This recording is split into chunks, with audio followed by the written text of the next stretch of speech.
ఎక్కడ స్త్రీలను పూజిస్తారో అక్కడ దేవతలు సంచరిస్తూ ఉంటారు. ఎక్కడ స్త్రీలను పూజించరో గౌరవించరో అక్కడ జరిగే సత్కర్మలకు విలువ ఉండదు అంటోంది మన సంస్కృతి. అలాంటిది మన దేశంలో, ముఖ్యంగా మన రాష్ట్రంలో మహిళలకు రక్షణ లేదు. సరే, కనీసం గౌరవం కూడా దక్కట్లేదు. ఈ రోజున నలుగురికి మంచి చెప్పాల్సిన పరిస్థితుల్లో ఉండి కూడా ప్రజాప్రతినిధులు మహిళలకి కనీస గౌరవం ఇవ్వకుండా మాట్లాడుతున్నారు. ఆవు చేలో మేస్తే దూడ గట్టున మేస్తుందా అన్న చందాన నాయకుడు ఎలా మహిళలను అగౌరవపరుస్తూ మాట్లాడుతున్నారో ఆ నాయకుడి మనుషులు కూడా అలాగే ప్రవర్తిస్తున్నారు, అలాగే మాట్లాడుతున్నారు. కారు షెడ్డులో ఉండాలి, ఆడది వంటింట్లో ఉండాలి అంటారు ఒకళ్ళు.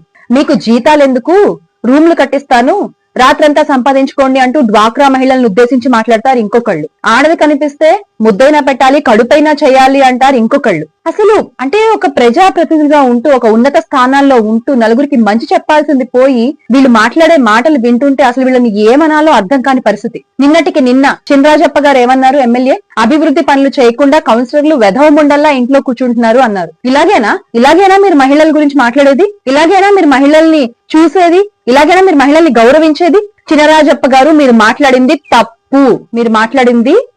మీరు మాట్లాడిన ఈ మాటల్ని వెనక్కి తీసుకుని బహిరంగంగా మహిళలందరికీ క్షమాపణలు చెప్పాలని మేము డిమాండ్ చేస్తున్నాం. మీరు ఇలాగే గనక కొనసాగితే రాబో రోజుల్లో మహిళల ఆగ్రహానికి గురికాక తప్పదు అని హెచ్చరిస్తున్నాం. దయచేసి గమనించగలరు.